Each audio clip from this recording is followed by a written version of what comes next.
Bismillahirrahmanirrahim. Assalamualaikum warahmatullahi wabarakatuh. Sebelumnya perkenalkan, nama saya Andri Saiful Rahman. Saya mahasiswa Yayan Palangkaraya dari Fakultas Syariah, Prodi Hukum Ekonomi Syariah dengan NIM 2112130198. Baik, di sini saya akan memaparkan kembali materi, hasil resumen dan pembahasan yang telah dibahas pada minggu kemarin, yaitu tentang pembelajaran hak kekayaan intelektual. Hak kekayaan intelektual atau HKI adalah hak yang timbul dari hasil olah kemampuan daya pikir manusia yang menghasilkan ilmu pengetahuan dan atau suatu produk atau proses yang berguna untuk kehidupan. Adapun pemahaman ataupun sudut pandang lain menyebutkan hak kekayaan intelektual atau HKI adalah hak yang timbul dari pikir manusia yang menghasilkan ilmu pengetahuan atau suatu produk atau proses yang berguna untuk kehidupan. Pengertian hak moral dan hak ekonomi. Hak moral adalah hak yang melekat pada diri pencipta atau pelaku yang tidak dapat dihilangkan atau dihapus tanpa alasan apapun, walaupun hak cipta atau hak terkait telah dialihkan. Adapun hak ekonomi adalah hak ekonomi, yaitu hak yang melekat terkait dengan hasil karya cipta yang dimiliki oleh pencipta itu sendiri. Jadi bedanya, hak ekonomi adalah hak yang dimiliki dari segi material, dalam artian dia hanya memiliki segi material dan memanfaatkan dari material yang didapat daripada hak cipta tersebut ataupun sebuah karya tersebut, sedangkan dia tidak dapat memiliki hak moral. Karena hak moral ini melekat pada diri pencipta atau pelaku, yang dimana pelaku itu adalah penemu ataupun pencetus daripada hak cipta tersebut, yang dimana tidak dapat dialihkan karena bersifat eksplisit.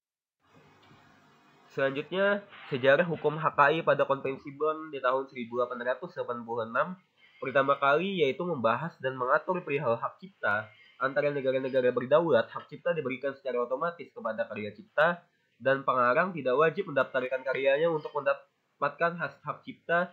Setelah karya tersebut dicetak dan dipublikasikan, maka membuat karya dengan otomatis secara langsung akan mendapatkan hak eksklusif hak cipta terhadap karyanya dan juga terhadap karya definitifnya, serta masa berlakunya hak cipta tersebut hingga selesai. Namun pada tahun 1958, Perdana Menteri Juanda menyatakan Indonesia keluar dari Konvensi Bonn agar para pelaku intelektual Indonesia dapat memperoleh manfaat dari karya hak cipta dan karya bangsa asing tanpa membayar royalti sepeserpun. Kemudian hari, pada tahun 1982, pemerintah Indonesia mencabut peraturan hak cipta berdasarkan standar Suite 1912 nomor 600 tahun 1912 dan mengasah Undang-Undang nomor 6 tahun 1982 tentang hak cipta. Undang-undang ini merupakan undang-undang hak cipta pertama di Indonesia, yang dimana undang-undang tersebut kemudian diubah dengan Undang-Undang nomor 7 tahun 1987. Selanjutnya, di kemudian hari, Undang-Undang nomor 12 tahun 1997 ikut memperbarui daripada undang-undang sebelumnya. Kemudian Undang-Undang nomor 19 tahun 2021 memperbarui, dan pada akhirnya Undang-Undang nomor 28 tahun 2014 yang dimana masih dipakai dan masih berlaku hingga saat ini. Hal perubahan hukum tersebut juga tidak terlepas dari peran Indonesia dalam hubungan internasional pada tahun 1994. Pada masa itu, pemerintah meratifikasi pembentukan Organisasi Perdagangan Dunia yang mencakup perjanjian tentang aspek perdagangan terkait hak kekayaan intelektual. Pengesahan tersebut diwujudkan dalam bentuk Undang-Undang nomor 7 tahun 1994. Pada tahun 1997, pemerintah kembali meratifikasi Konvensi Bonn melalui keputusan Presiden nomor 18 tahun 1997 dan juga meratifikasi World Intellectual Property Original Treaty melalui keputusan Presiden nomor 19 tahun 1972. Tujuan perlindungan HKI menurut ketentuan pasal 7 TRIPS bertujuan untuk: yang pertama, ada tujuan-tujuan yang dimana membawa kemajuan kepada terkhususnya bangsa Indonesia dan pengetahuan pada khususnya, yaitu mendorong timbulnya inovasi, pengalihan dan penyebaran teknologi, dan diperolehnya manfaat bersama antara penghasil dan pengguna pengetahuan dan teknologi, menciptakan kesejahteraan sosial dan ekonomi, serta keseimbangan antara hak dan kewajiban. Selanjutnya keuntungan yaitu yang dimana hak bersifat privat atau private right atau individual, form monopolistik atau terbatas, yang dimana setiap orang, penemu, pencipta, pemegang hak, berhak dan bebas melakukan permohonan perlindungan, yang dimana dia mendapatkan permohonan perlindungan atas hak ciptanya, yang dimana sesuai dengan ketentuan yang berlaku. Selanjutnya, perbedaan sistem perlindungan antara hak cipta dan hak kekayaan industri, yang dimana ini pada pasal Geotrips menekankan pada perbedaan itu hingga membawa kemajuan pada perlindungan hak cipta. Pembagian hak cipta berdasarkan sifatnya. Hak cipta terbagi berdasarkan sifatnya, yaitu diantaranya terbagi menjadi dua, yaitu hak cipta yang bersifat deklaratif. Dalam artian deklaratif, hak cipta yang ada sejak diekspresikan ataupun diumumkan kepada umum atau privasi, dan juga hak yang bersifat konstitutif, yang dimana hak cipta bersifat deklaratif tadi yaitu hanya sebatas dalam ekspresif atau pengumuman tanpa ada pengajuan secara hukum, yang dimana sah secara de jure dan de facto. Yang dimana konstitutif yaitu harus sah secara kelembagaan dan sah secara hukum, secara de jure dan de facto yang tercatat dalam suatu kelembagaan, yang dimana harus didaftarkan sesuai dengan norma yang berlaku, kaidah-kaidah dan norma yang berlaku yang ada. Ruang lingkup dan pembagian HKI menurut TRIPS Undang-Undang Nomor 7/1992 Ruang lingkup HKI, perlindungan hak cipta memiliki dua ruang lingkup yang berbeda, yang dimana penjelasan lengkapnya tercatat di dalam Undang-Undang TRIPS, yaitu Undang-Undang Nomor 7 tahun 1994, yang dimana pembagian menurut TRIPS yaitu ada dua ruang lingkup yang terbagi menjadi hak ekonomi dan hak atas ciptaan. Yang pertama adalah ruang lingkup haki, adalah hak yang mempunyai hubungan dan pengaruh langsung dan perekonomian perusahaan seperti pengadaan, hak distribusi, hak siar, hak persetujuan, dan hak peminjaman masyarakat. Yang dimana hal ini cakupannya pada hak ekonomi. Yang kedua hak atas ciptaan, yaitu hak yang dalam ruang lingkup haki adalah hak-hak yang berhubungan langsung dengan subjek ciptaannya, seperti program komputer, subjek, fotografi, database, dan lain-lain. Sistem perlindungan kekayaan intelektual atau KI. Sistem perlindungan dalam hukum kekayaan intelektual, khususnya hak cipta, meliputi subjek perlindungan, objek perlindungan, dan yang pengecualian atau pembatasan, stelsel pendaftaran, jangka waktu perlindungan, dan perbuatan pihak lain serta tindakan oleh pencipta atau pemegang hak cipta apabila terjadi pelanggaran oleh pihak lain. Adapun dasar hukum kekayaan intelektual, yang dimana ini menjadi dasar dan menjadi fondasi dalam terwujudnya hukum kekayaan intelektual, yang dimana meliputi sebagaimana berikut.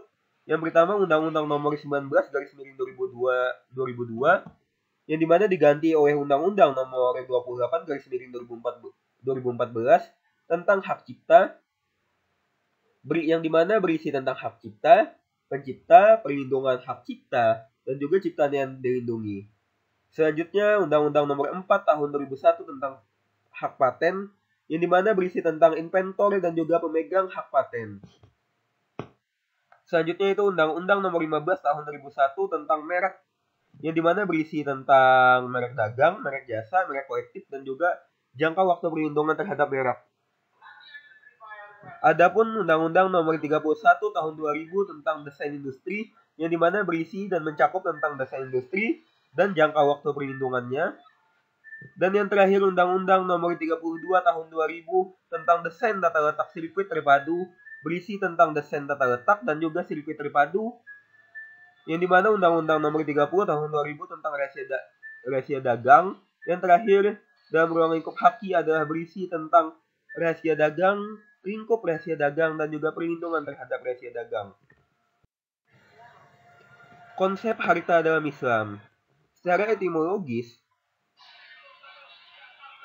harta atau kekayaan dalam bahasa Arab disebut dengan al-mal, yang berarti condong, cenderung, miring, suka atau senang. Manusia cenderung ingin atau suka menguasai harta, yang dimana ini relatif dengan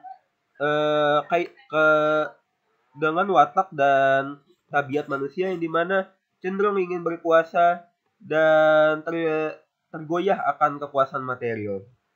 Adapun secara terminologi, arti sempitnya menurut Fuqaha Salaf, harta adalah objek-objek tampak saja untuk kebutuhan jasmani dan nyata. Hasil yang akan datang atau manfaat tidak termasuk harta, yang dimana dasarnya berdasarkan Quran surah Al-Hadid ayat 7 dan Al-Kahfi ayat 46. Selanjutnya, para ulama yaitu 4 ciri harta. Yang pertama harus memiliki nilai atau mutakawam, 2 dapat dimanfaatkan, 3 harus dapat dimiliki, 4 dapat disimpan. Adapun Imam Syafi'i dan Imam Ibnu Hanbal yang dimana pendapat mereka jasa termasuk harta. Jadi bukan cuma harta berbentuk material, tapi yang bukan termasuk immaterial juga termasuk ke dalam harta. Adapun ulama kontemporer yaitu Mustafa Ahmad Al-Jarakali, harta yaitu segala sesuatu yang bernilai material di kalangan masih. Sedangkan di dalam kitab Hukum Ekonomi Syariah bab 1 pasal 1, amwal adalah sesuatu benda yang dapat dimiliki, dikuasai, diusahakan, dan dialihkan, baik benda berwujud dan tidak terdaftar atau tidak, bergerak atau tidak, dan hak yang punya nilai ekonomi. Konsep hak, ketetapan, kewajiban, kepastian, yang dimana ini berdasarkan daripada Quran surah Yasin ayat 7, Al-Anfal ayat 8, Yunus ayat 35, dan Al-Baqarah ayat 24. Selanjutnya ulama Ali Hafid, sebuah harta adalah sebuah kemaslahatan yang boleh dimiliki secara syar'i. Adapun Al-Jarqa, harta adalah keistimewaan yang memberikan kewenangan atau beban atas dasar syarak. Sedangkan Ibnu Nujaim yaitu ulama mazhab Hanafiyah, harta merupakan suatu kekhususan yang terlindungi. Adapun jumhur ulama berpendapat bahwa hak al-ibtikar, hak cipta sebagai benda yang berharga, kecuali mazhab Hanafi yang berpendapat bahwa hak cipta adalah sesuatu yang abstrak, imaterial atau tak berwujud atau bukan benda. Sedangkan Wahbah al-Juhaili, seorang ulama, berpendapat yang dimana sesuai dengan kaidah istislah, musalah, yang dimana HKI perlu dilindungi. Adapun dalil dan dasar daripada pihak yang kontra pada hak kekayaan intelektual yaitu dasarnya ataupun yang menjadi landasan mereka yaitu surat Al-Imran ayat 189 dan surat Al-Baqarah ayat 29 yang dimana digaungkan jemaah Murabitun Nusantara Bandung. Sedangkan fatwa MUI terhadap hak kekayaan intelektual, MUI berpendapat dan menetapkan bahwasannya ketentuan hukum bahwa setiap bentuk pelanggaran hak kekayaan intelektual jika tanpa izin hukumnya haram dalam fatwa MUI, yang dimana terdapat pada fatwa MUI nomor 1 /Musyawarah Nasional ke-7 /MUI /5 tentang perlindungan hak kekayaan intelektual atau hak. Mungkin sekian pemaparan materi ataupun penjabaran tentang materi yang telah kita pelajari pada pertemuan pertama dan kedua ataupun hasil resumen saya. Mungkin kurang lebihnya apabila ada kekurangan yang dimana penyampaian saya masih kurang baik dan juga ada kesalahan dalam penyampaian atau pengucapan, saya mohon maaf yang sebesar-besarnya dan terima kasih atas perhatiannya. Sampai jumpa lagi. Wassalamualaikum warahmatullahi wabarakatuh.